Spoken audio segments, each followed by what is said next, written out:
So this is a hard one. This is the one where you're going to have passages and you're going to have questions to answer based on the passages. I think it's fair to say that generally people find this one of the hardest ones.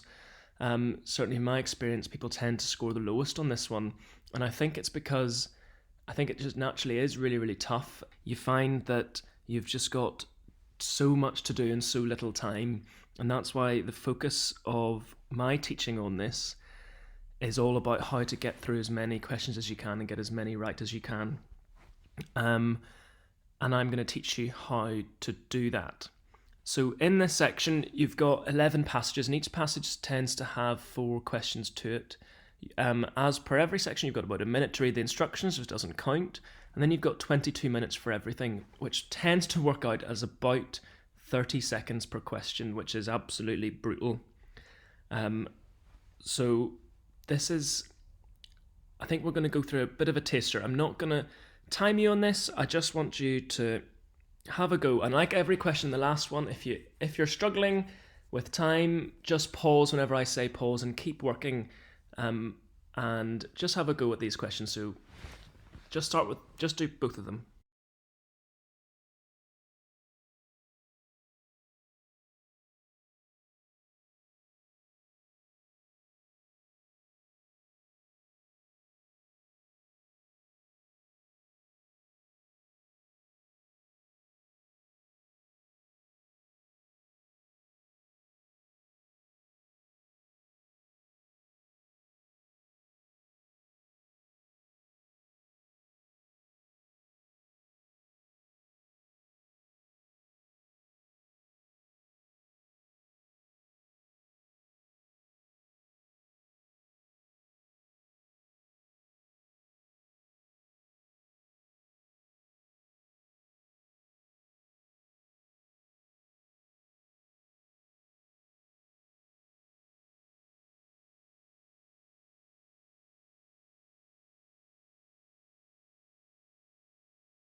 So for this one, the first answer is C. I think you can find here in the end of the second passage, nutritionists at that time, but the question is asking nutritionists today. So the answer is can't tell, and I'm going to focus a lot on being really explicit with what the question asks and matching it exactly to the passage and not interpreting it in any way. And then for part B, the answer is A, and it's because it says until mad cow disease emerged, which is basically explicitly saying that it happened during the revolution. So this is my model. I do not want you to read the passage. You do not have time. The first thing I want you to do is I want you to read the question, and I want you to identify keywords to scan with, and we're going to get good at identifying good keywords. Like in the quantitative reasoning, we're going to have to triage some questions, and I'm going to teach you how to do that later on. I want you to scan for that keyword in the passage, and we're going to have a practice at that in a minute. And then we've got to eliminate the answers. And what hopefully you'll find is that the more you do, you're going to get really good at part 1 and 3. And then by part 4, that's what differentiates people who are very good at this section and people who struggle a bit more. So that's what my model says, and the key to this is how you're going to scan the passage quickly. You do not have time to read the passage. What I want you to do is your first scan for each passage is the most important one. So what I want you to do is spend a little bit more time on your first scan, and I want you to try and compartmentalize each paragraph. So, for example, in the last question, you might have noticed that each paragraph has a slightly different sort of content to each one. And if you're good at this section, you'll realize that you can sort of work out what each paragraph is about, and then once you have your questions, you can immediately go back to the paragraph that matters. The most important thing about scanning is picking a good word. So if you find that the whole passage is about cows, scanning for the word cow is not going to help you. You've got to identify a keyword that is specific to the questions.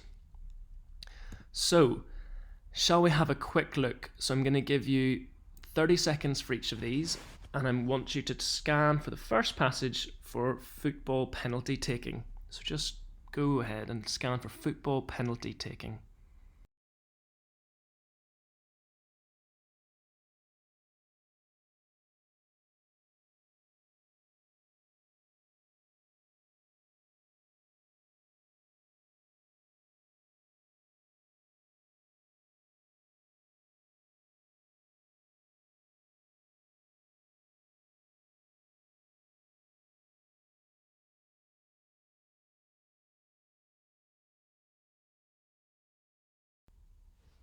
Okay, and stop there. So hopefully you should have noticed that it's in the third paragraph mainly as we're talking about football. And then also you'll notice that it's in this last paragraph too.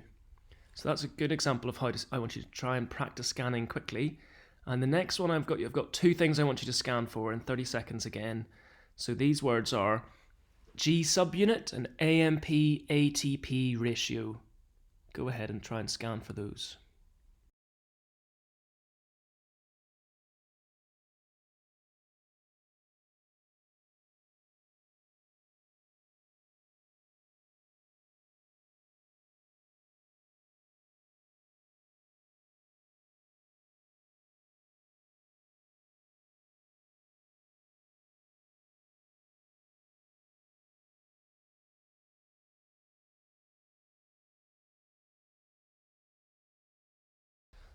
Okay, and stop there. So you should have been able to find that the G subunit is here in the second line.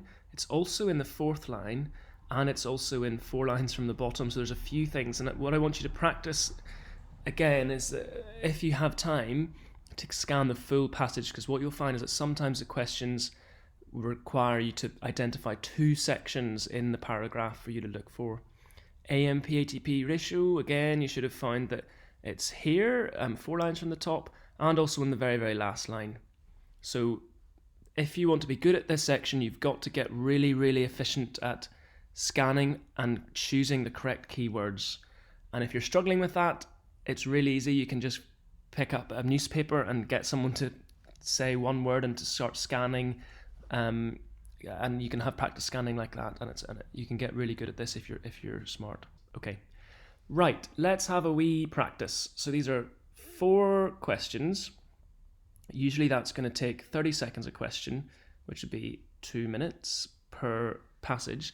I'm going to give you 3 minutes to start off with. So just in your own time, start now on Falcons.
Okay, stop there. So that was hopefully a comfortable amount of time to answer these questions. So, looking at question 1, hopefully you had a quick scan, and if you're thinking about what to scan for in this question, I would be scanning for Endangered Species Act, not 1973. You can see there's so many dates and years here that probably the best thing to scan for is that Endangered Species Act, which you should have found on line 4 in 1973 with the passage of the Endangered Species Act. That should be a kick into an open net. The answer is A, true. Question 2, peregrine falcons only ever lived in the Yukon River. So the answer there is false, B. In the second paragraph, you can see that they're discussing both the Yukon and Tana rivers, so that's against exactly what the question is, so it's false. Question 3 is a bit trickier, and that's when you're going to have to start counting them. And if you count everything in the bottom section, you'll find that there were 8 studies, so the answer there is true. For question 4, again, I want you to start noticing that only 2 species, same here, only ever, the extreme question terms. Question 4, we were told about 2 subspecies, the American and the Arctic falcons. However, we don't know if there's any more than that. So this answer is C, can't tell.